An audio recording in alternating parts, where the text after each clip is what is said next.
alaykum. Samarqand davlat chet tillari instituti axborot xizmati tomonidan taqdim etilayotgan haftalik dayjestning navbatdagi soni va sizlar bilan Farzona Mamatova. O'tgan hafta davomida institutimiz hayotda ro'y bergan eng muhim yangiliklar bilan sizlarni tanishtirib o'taman.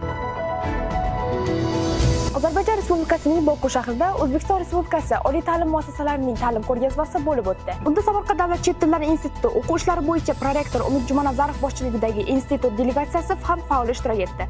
Ko'rgazma doirasida Ozarbayjon o'rta maktab hamda litsey bitiruvchilariga institutda xorijiy yurtlardan borgan talabalar uchun yaratilgan keng imkoniyatlar haqida ma'lumot berildi.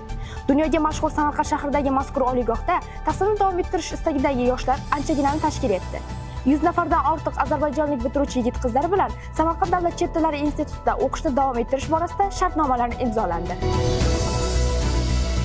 Samarqand davlat chet tillari institutining navbatdagi kengash yig'ilishi bo'lib o'tdi. Tadbirni institut rektori Bahodir Xoliqov olib bordi va davlat dasturlari, O'zbekiston Respublikasi prezidenti farmon va qaror va farmoyishlari, Vazirlar Mahkamasi hamda Oliy ta'lim, fan va innovatsiyalar vazirligining tegishli hujjatlari hamda institut kengashi tomonidan qabul qilingan qarorlarning bajarilishi va shu asosda institut mehnat jamoasi zimmasidagi vazifalar to'g'risida fikr yuritdi. Shuningdek, kun tartibida belgilangan masalalar yuzasidan kengash a'zolarining axboroti tinglandi va tegishli qarorlar qabul qilindi.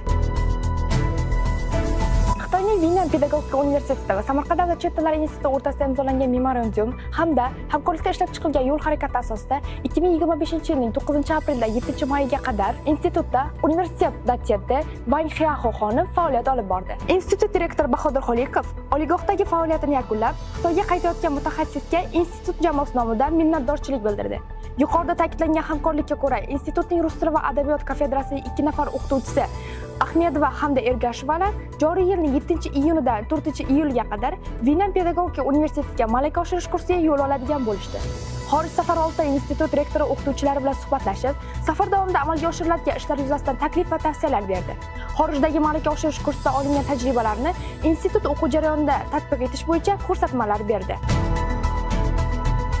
Samarqand davlat chet tillari instituti va Turkiyaning HTTP universiteti o'rtasida imzolangan shartnomaga asosan institut professor o'qituvchilarining bir guruhi tajriba almashish maqsadida HTTP universitetida bo'lishdi. Hamkorlik doirasida samarqandlik pedagoglar turkiyalik talabalar va o'qituvchilarga ma'ruzalar o'qishdi va Turkiya davlatlari tashkilot tadbirlarida ishtirok etishdi. Samarqand davlat chet tillari institutida 9-may xotira va qadrlash kuni munosabati bilan ma'naviy ma'rifiy tadbir bo'lib o'tdi. Unga institutda faoliyat olib borayotgan, shuningdek ayni paytda nafaqaga chiqib uyda qarilik gashtini surayotgan nuroniy ustozlar, mehnat faxriylari taklif etildi. Tadbirda so'zga chiqqan institut direktori Bahodir Xoliqov xotira va qadrlash kunining ahamiyatiga to'xtalib, xalqimiz uchun azaliy qadriyat hisoblangan bu olamdan o'tgan insonlarni, ustozlarni xotirlash, hayot bo'lganlarni e'zozlash bilan bog'liq an'analarni yoshlar ta'lim tarbiyasiga ahamiyat haqida gapirdi. Shuningdek, bunday tadbirlar dunyoda tinchlikni saqlash va yosh avlodni vatanparvarlik ruhida tarbiyalashda alohida qiymatga ega ekanligini ta'kidladi. Institutning sobiq rektorlari Yusuf Abdullayev, Shahriyor Safarov, mehnat faxriysi Ibodullo Mirzayevlar o'z so'zlarida institut hayotda chuqur iz qoldirgan, o'zining bilim va tajribasi bilan ko'plab yosh avlodga ta'lim tarbiya bergan, oq-qorani o'rgatgan, to'g'ri yo'lga ko'rsatgan, ammo afsuski bugun oramizda bo'lmagan aziz ustozlarni, marhum professor o'qituvchilarni chuqur hurmat va minnatdorchilik bilan yod etishdi. Tadbir bir piyola choy ustida davom etdi. Ishtirokchilarga sovg'alar ulashildi. Talabalar ijrosida yaynagan kuy-qo'shiq va raqslar tadbirga o'zgacha shukuh bag'ishladi. Xotira va qadrlash kuni munosabati bilan sportning stol tennisi hamda ayollar o'rtasida voleybol turlari bo'yicha tashkil etilgan xotira turniri g'oliblari institut rahbariyati tomonidan taqdirlanishdi.